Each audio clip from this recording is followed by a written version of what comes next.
Pengacara Saka Tatal dan Sudirman, Titin Prialianti menantang kuasa hukum Ibtu Rudiana, Elza Syarif soal video rekaman tahun 2016 soal pengakuan Jaya terlibat di kasus Vina Cirebon. Titin Prialianti membantah pernyataan Elza Syarif yang mengatakan, rekaman itu pernah diputar dalam persidangan kasus Vina. Menurut Titin Prialianti, dirinya yang ikut dalam sidang tidak pernah melihat adanya rekaman itu diputar. Bahkan Titin juga sudah mengonfirmasi pada pengacara Rivaldi, dan hasilnya tidak pernah ada yang melihat. Padahal Elza Syarif dengan lantang mengatakan kalau rekaman itu sudah diputar pada persidangan 8 tahun lalu. Saya gak sembarangan, video pernah diputar di pengadilan negeri saat sidang, kata Elza Syarif dikutip dari Christian Greek Official. Menurut Elza, pada rekaman itu terlihat jelas kalau wajah Jaya dan Eko tidak mengalami memar akibat pemukulan. Gak ada, dipukulin, lihat mukanya dong.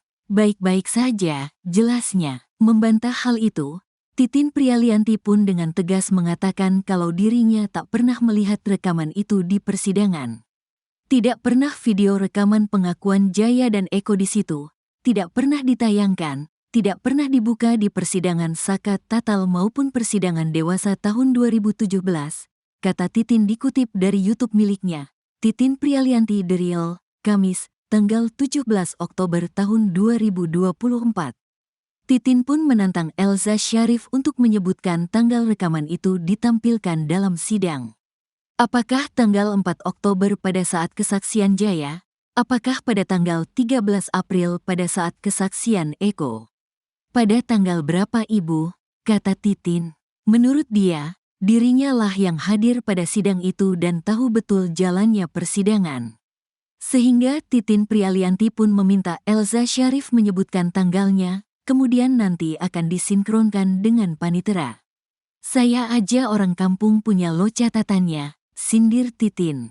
Menurut Titin Prialianti, pada kesaksiannya saat jadi saksi persidangan Saka Tatal, Jaya mengatakan terpaksa mengakui terlibat di kasus Vina Cirebon karena diancam. Bahkan Jaya mengaku ditodong pistol saat interogasi yang dilakukan oleh Ibtu Rudiana. Pada sidang tanggal 4 Oktober itu, Jaya menyatakan dia tidak pernah mengakui perbuatan karena tidak melakukan. Dia menyatakan terpaksa mengakui karena ditodong pistol, ungkap Titin.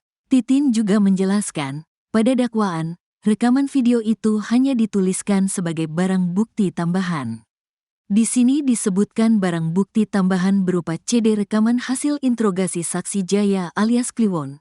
Itu hanya dicantumkan di dalam tuntutan, katanya lagi. Titin Prialianti juga meminta Elza Syarif menunjukkan rekaman video itu diputar pada persidangan menggunakan media apa. Visualisasinya pakai apa? Apakah pakai laptop? Apakah pakai infocus? Ibu tolong sebutkan bagaimana cara menayangkannya. Karena kami yang hadir di sidang tidak pernah melihat rekaman video itu, kata Titin.